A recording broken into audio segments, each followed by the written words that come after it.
Hai, perkenalkan nama saya Jessica Dwi Harni. Saya dari kelas A2 Manajemen Pagi dengan NIM 191041689. Saya berasal dari Fakultas Ekonomi Manajemen dari Universitas Pancabakti Pontianak. Di video saya kali ini saya akan membacakan ringkasan saya terhadap materi yang telah Bapak Adi kirimkan melalui Classroom berdasarkan mata kuliah Manajemen Pemasaran Internasional yang diberikan oleh Bapak Adi Mursalim SLMM.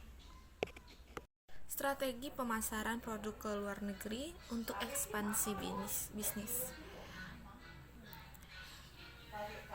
Melakukan pemasaran produk luar negeri kini dapat dilakukan dengan mudah melalui media digital. Saat ini akses untuk berkomunikasi serta menyebarkan informasi dari seluruh dunia dapat dilakukan lewat internet, termasuk untuk memperkenalkan bisnis ke luar negeri. Untuk mengetahui bagaimana strategi yang tepat untuk melakukan pemasaran produk ke luar negeri, simak penjelasan di bawah ini. Tips pemasaran produk luar negeri, yaitu tips pertama ialah berikut ini adalah tips pemasaran produk luar negeri yang perlu Anda ketahui. Yang pertama, sebelum berencana untuk memasarkan produk luar negeri, pastikan produk yang Anda kirim adalah produk yang benar-benar berkualitas. Yang kedua, membuat website dengan menggunakan Search Engine Optimization atau SEO. Yang ketiga adalah memanfaatkan iklan menggunakan fitur iklan Google AdWords untuk mempercepat proses promosi. Yang keempat, menggunakan Facebook Ads yang menggunakan pembisnis untuk membidik target secara detail. Bukan hanya sedetail sampai suatu negara atau kota saja, namun juga dapat mendeskripsikan secara demografi, profesi, dan perilaku yang bisa kita atur dalam iklan kita. Menjual produk melalui marketplace seperti Alibaba. Yang kedua, strategi segmentasi untuk pemasaran ke luar negeri.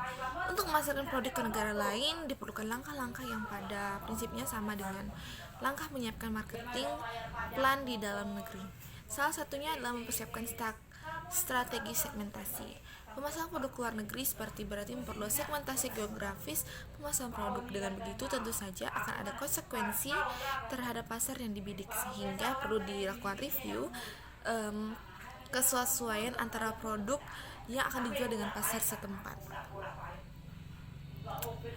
Dari sisi segmentasi demografi, psikofokasi, dan perilaku konsumen, langkah ini penting untuk memastikan strategi apa yang akan diambil untuk mendapatkan pasar di luar negeri, karena dengan demikian para pembisnis dapat mengetahui nilai-nilai apa saja yang dapat diterapkan secara tepat kepada pasar yang akan dituju. Selain itu, jangan lupa untuk melakukan analisis rantai nilai atau value chain dari bisnis yang supplier, distribusi, kompetitor, dan lainnya. Dengan begitu, bisnis yang dijalankan luar negeri bisa menjadi bisnis yang berkelanjutan. Selanjutnya, yang ketiga ialah mencari pembeli di luar negeri. Berikut ini adalah beberapa cara mencari pembeli atau buyer dari luar negeri yang harus dipahami. Yang pertama ialah menggali pengetahuan tentang pasar yang akan dituju atau market intelligence.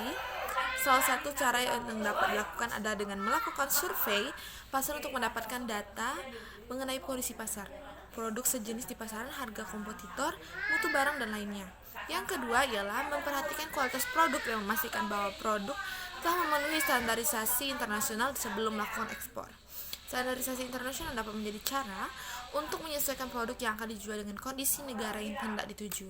Yang ketiga, mencari tahu database dan dari Badan Pengembangan Ekspor Nasional atau BPEN, yang merupakan lembaga pengelola ekspor yang bertugas untuk melakukan koordinasi dan pembinaan tentang pengembangan ekspor.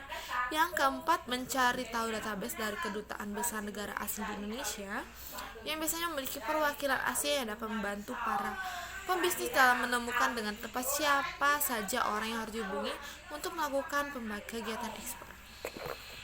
Hal lain yang perlu Anda pertimbangkan untuk melakukan pemasaran produk ke luar negeri di tengah perkembangan teknologi yang sangat pesat, yaitu memanfaatkan kekuatan internet. Selain melakukan pameran, para pembisnis dapat menunjang proses pemasaran dengan membangun relasi di dunia maya menggunakan website. Dengan memiliki website yang disesuaikan dengan pasar, maka calon pembeli akan mendapatkan informasi secara lengkap mengenai bisnis dan produk yang ditawarkan. Agar bisnis dapat berkembang dengan baik dan mendapatkan keuntungan yang besar, pastikan Anda mengelola laporan keuangan bisnis secara tepat dan akurat. Pengelolaan keuangan bisnis yang sembarangan akan membuat atau mengakibatkan kerugian yang besar dan bisnis dapat terpuruk. Sekian dari ringkasan saya ucapkan terima kasih.